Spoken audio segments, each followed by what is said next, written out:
Fala pessoal, tudo bem? O vídeo de hoje, na verdade, é só uma provocação para fazer o pessoal que está assistindo, o telespectador, pensar, refletir. Eu queria propor uma pergunta, que eu não pensei muito no vídeo, nem nada, em roteiro, em nada, mas eu só pensei numa pergunta que é justamente a seguinte: por que vocês acham que a gente faz o que a gente faz? Nós, todos os dias, tomamos diversas atitudes e fazemos diversas escolhas, das menores às maiores possíveis, desde, não sei, escovar o dente quando acorda, desde mexer abrir o celular assim que acorda, antes de levantar, depois de levantar. E a minha provocação, o meu pensamento aqui, que tem a ver com o livre-arbítrio, com as nossas escolhas, é justamente pensar por que a gente faz o que a gente faz. Naquele vídeo anterior, eu tinha comentado que a principal ameaça contemporânea ao livre-arbítrio é a necessidade de aprovação e validação externas, né? Que se o mundo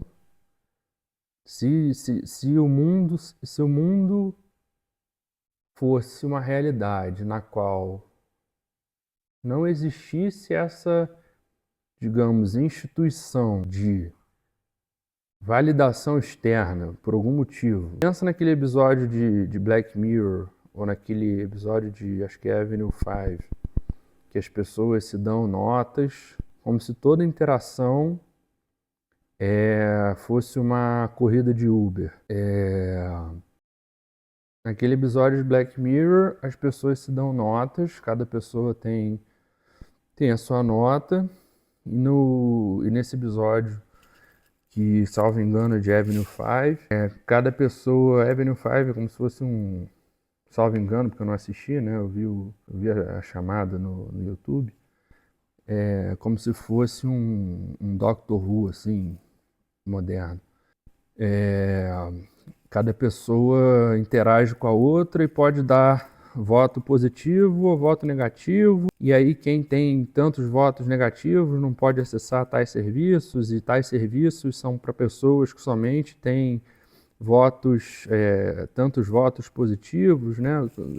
Ambos os episódios é como se fosse uma crítica ao mundo a crítica ao mundo moderno das redes sociais, como as pessoas que são é como se o fato de uma pessoa, digamos, pelo menos na minha humilde interpretação, né, o fato de uma pessoa ter muitos seguidores, ter muitos likes, ter, por exemplo, um exemplo crasso disso, ter o verificado da Meta no Instagram valida o que ela está dizendo, né? Que antigamente, há uns anos atrás, o verificado da Meta era dado só a quem fosse reconhecido pela empresa e tal, não sei o quê.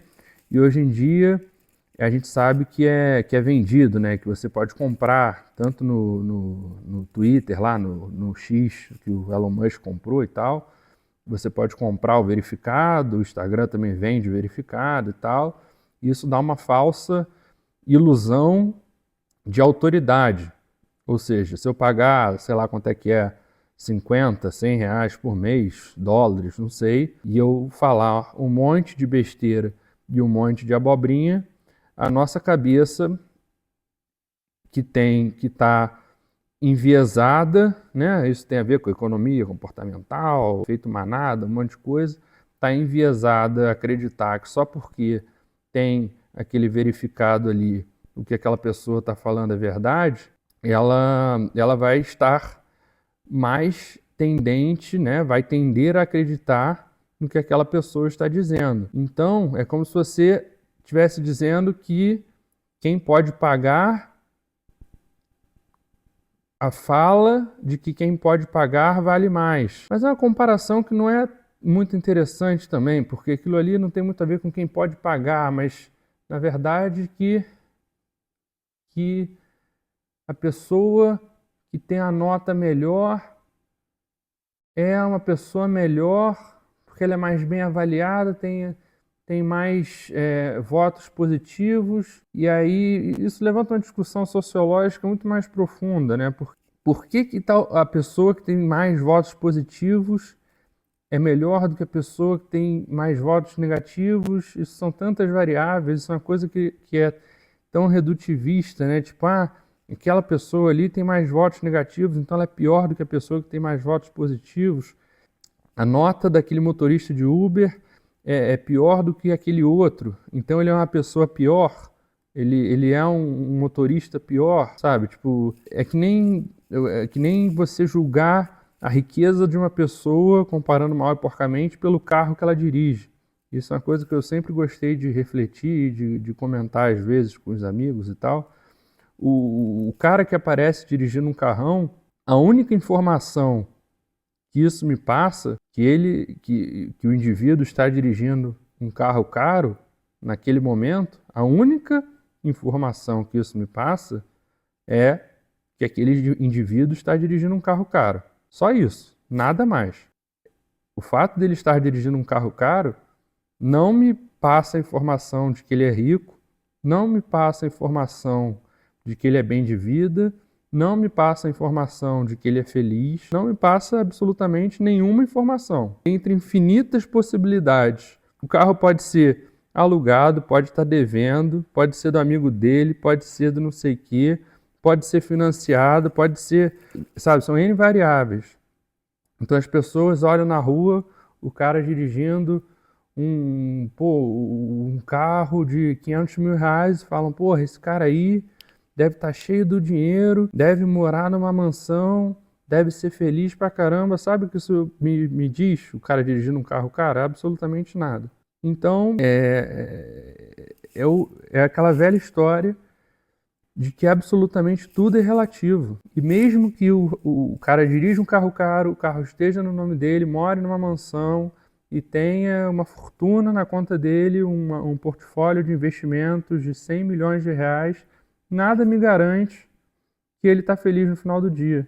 Nada me garante, porque ele, como diversos exemplos no decorrer da história, pode ser uma daquelas pessoas que a gente olha e fala, tipo, pô, esse cara aí é um cara que poderia muito bem ter, fazendo uma brincadeira aqui, poderia muito bem ser um daqueles caras que vendeu a alma para o diabo, que tem dinheiro, que tem sucesso, que tem posses, que tem bens, mas que está sozinho no mundo, que não tem ninguém, que é completamente infeliz e deprimido, mas que está lá na cobertura dele, na Trump Tower, sabe? No apartamento dele de 10 milhões de reais, de 15 milhões de reais, 20 milhões de reais, sabe? Então, acho que o julgamento, tanto para o bem como para o mal, tem que ser uma coisa evitada ao máximo, né? Tipo, o pré-conceito e o pré-julgamento, eles são institutos e realidades muito perigosos, né, cara? Porque quando a gente faz uma pré-concepção de algo que a gente não sabe, que a gente não conhece, que a gente não tem informação alguma, uma coisa que a gente julga, é o famoso julgar o livro pela capa, né? A gente julga o livro pela capa e a gente não tem a menor ideia do conteúdo das páginas daquele livro, do que está escrito e principalmente de quem escreveu, né?